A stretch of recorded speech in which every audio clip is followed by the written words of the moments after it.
Hello and welcome to my channel. This is Dayna Rubin. Thank you so much for being here. Today we're going to talk about two different modes and modalities as we move into the fertility space. And that is survival mode versus fertility mode. Now let's break these both down. What is survival mode? It's working paycheck to paycheck. It's not feeling like your ends meet, that you are constantly in a rat race.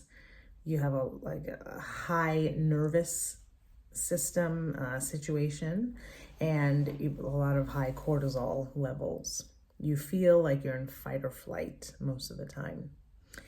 Now, what happens when you have all of these things happening? You feel like you're in survival mode and you create a lot of stress. And stress has become one of those things that they just push at you and say that is unexplained infertility. The reason why you're not getting pregnant is because you're too stressed. So if you can take a vacation, do this, do that.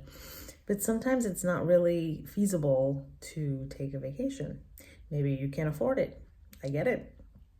We have a lot of people in that situation.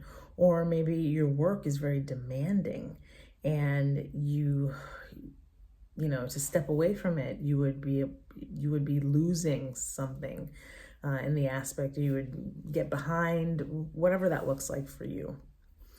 Or it could be a survival mode aspect where you went through some birth trauma, in the first birth, and now moving into the second birth of growing your family, you are apprehensive and afraid of moving into that birth scenario again because it was too traumatic.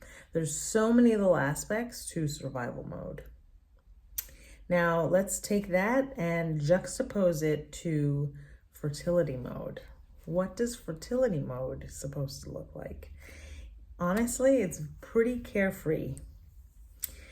And I always explain this in the aspect of what's actually happening in the womb during fertility. So the egg is just sitting there like a beautiful magnet of yummy love, releasing pheromones and juiciness and yumminess and magnetism.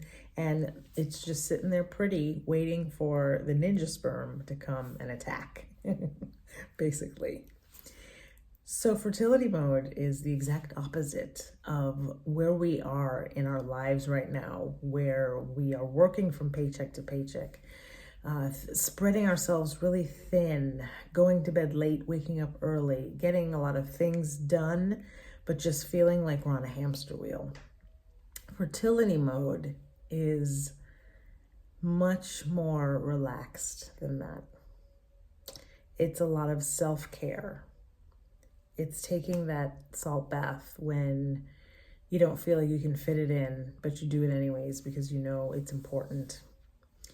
It's getting that manicure, that pedicure, the facial that you need, or that massage at the spa, your favorite spa, if you have the ability to do that. It's going and taking a walk out in nature and allowing nature and Mother Earth to really connect with you and take away all your burdens. It's doing a little thing like just sitting, curling up with a wonderful book and a hot cup of tea. That is fertility mode. It's parenting yourself so that you can be able to parent another after you bring your spirit baby earthside. So it's just a reminder.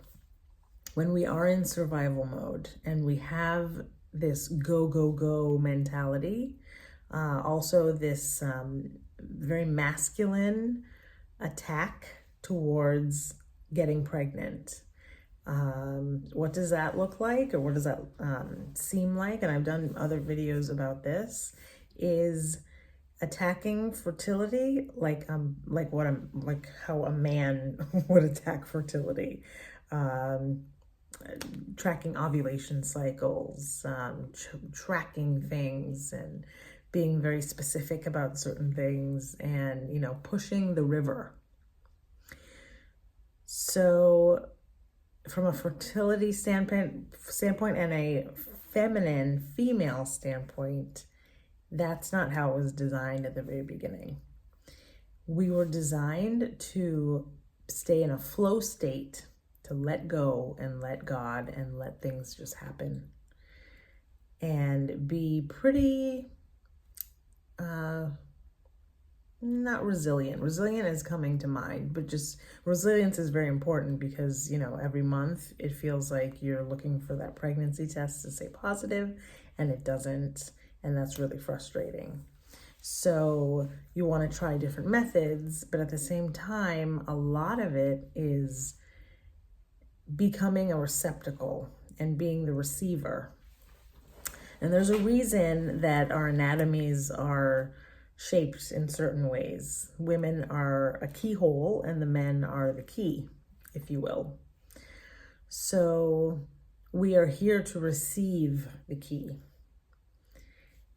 and not necessarily look for the key. The key is coming on its own to us.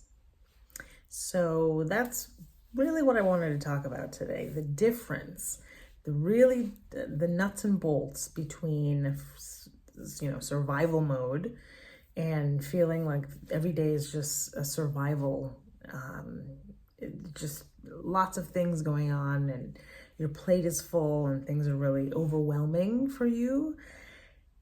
In the spirit of things, start to look at some things that you can let go of, or that you can delegate, or that you can postpone. Look for a way to take a break, take a day off one day during the week on a Wednesday, and do something that changes the way you're attacking fertility, because that will change the energy.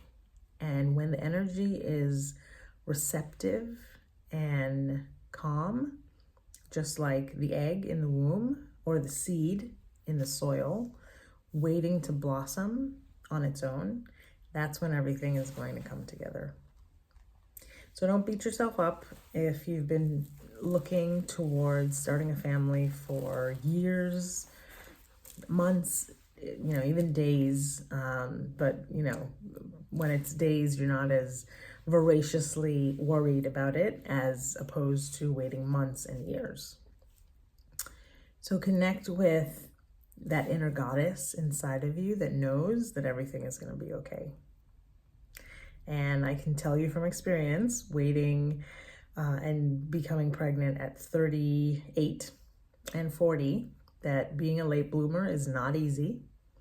And I was in survival mode for a very long time, and I realized that I had to get into fertility mode and to really let go, release, relax, and just go with the flow. And in that time, I knew also that there were these spirit babies connecting with me on a very ethereal level. And I knew that I was their vessel to come earthside, and that they were ready to come earthside. And then I just let everything move in a flow state. And that's when I created my Welcome Your Baby course, which is on my website, daynarubin.com. And it's, they know the links are in the description and in my bio. And I also created this spiritual fertility course that I have on my website as well. Both of those courses can help you to get back into fertility mode. How do you want to connect? How do you want to let go? How do you want to release and relax and really get into a space where you are the magnet to that sperm? And it's just the next natural step. So if you're interested and you feel called to connect with those classes, those courses online, feel free to take a look at them. If you have any questions, please email me. My email address is dayna@daynarubin.com. All my information in the links below. You can put a comment on this video and tell me what you're interested in, because I would love to hear from you and hear what you're going through and what we can do to help. I've also created some healing sessions on my website, and they go through clearing the Akashic records, which is a massive ethereal, conscious, intangible place. It's a place that you can travel to in your mind and clear contracts that are keeping you away from becoming pregnant. So I've created that as a healing exercise. And I have a lot of other healing exercises in there that I've made a lot of videos about as well. So take a look at all of that, and where do you want to work? How do you want to work towards fertility mode, basically? So lots of things to think about. If you have any questions, please contact me, and you can find me again on TikTok, Instagram, YouTube, Facebook, and Rumble. Thank you for being here, and don't ever give up on your dream of becoming a parent. Lots of love.